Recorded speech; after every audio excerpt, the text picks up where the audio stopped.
All right, in lesson 4.3, we're going to be talking about how to add and subtract with mixed numbers.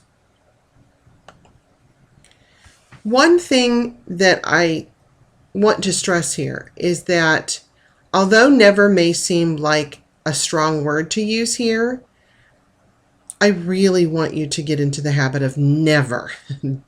Never change the mixed number to an improper fraction when you are adding or subtracting.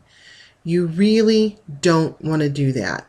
It truly just creates very large numbers that can end up being very difficult to work with. It is much simpler, much simpler, I cannot stress that enough, to not change mixed numbers into improper fractions when you're adding or subtracting. Okay, so that's number one. Number two is just like we saw in the last lesson, always find a common denominator and write equivalent fractions. Then you're going to add the fraction part first, then add the whole number and reduce it or rename it whenever necessary. We're going to look at an example in just a minute. When it comes to subtracting, same thing is true. Never change it to an improper fraction. It really just creates a problem. Always find a common denominator and write equivalent fractions. If the top fraction is smaller, then you have to borrow. Subtract the fractions, then the whole numbers, and reduce if necessary. You should never need to rename when you are subtracting mixed numbers. You did something wrong if you are finding that you need to rename. So that's a big warning sign. So let's look at a couple of examples. Let's say that we had 2.5 and we were going to add, let's add here, 1 1/3. So we need to find a common denominator before we can add. Okay.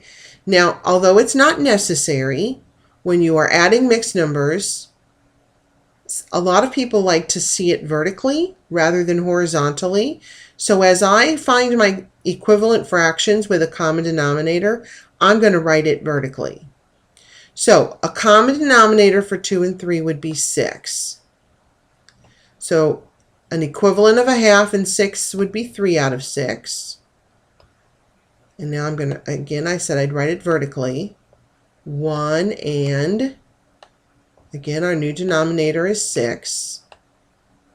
Equivalent to 1/3 would be 2/6. So my next step is to add the fractions first. And just like I learned in the last lesson, I only add the numerators. So 3 plus 2 is 5. And keep the denominator the same. And then I add the whole numbers, 3. On this particular problem, there is nothing to reduce. There is nothing to rename. So that is my final answer, 3 and 5/6. Now, what if we had a subtraction problem? 2 1/3 minus 1 1/2. I used my similar to what I just used. Okay, so once again, the first step is always find a common denominator. And again, vertically is often more helpful for most people. It's not a necessity, but it certainly is very helpful to most. So once again, we'll change into 6. 1/3 and 6 is 2, 2/6. And then we're going to write it vertically. So here's our 1. Our whole numbers don't change, remember. Our denominators don't change. So 1/2 would be 3/6. Now here is our tricky part. We're going to need to rename. Okay, this 2, there we go. This 2 is too small for 3. We can't take 2 minus 3. I know that that could be a -1, but that's not going to help us here. So what we're going to need to do is borrow. When we borrow 1, unlike whole numbers when we're borrowing, if we need to borrow from one column to the next, it's 10 more, so we bring a 10 over. We're not bringing over a 10. We're bringing over 1 whole. What is 1 whole? 1 whole in this column is sixths. 1 whole would be 6 sixths. So what we're really doing is instead of adding 10, we're adding a whole, which would be 6 sixths. Now here's a little shortcut. To get your new numerator, you're adding your denominator to your numerator. So our new numerator is now 8.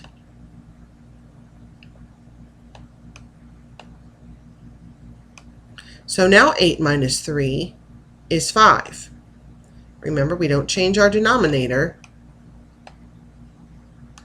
And 1 minus 1 is 0, so I'm not going to have a whole number on this problem. There is nothing to reduce or rename. My answer, 5 sixths. Now, what if you didn't have a fraction in your first number?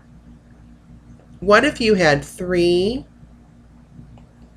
minus 1 1/2? I'm going to keep this simple.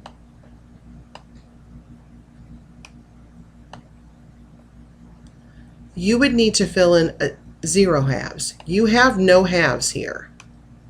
Okay, so it's a good idea to actually write that. You would need to borrow. Remember, the way to get your new numerator is to add 2 plus 0. 2 is my new numerator. 2 minus 1 and 2 minus 1. The 2 is terrible. There we go. A little better. So 1 1/2. And I think most people knew the answer was going to be 1 1/2. That's why I kept it simple so we could see what the solution would be. All right, we'll go subtract some mixed numbers and add. Good luck.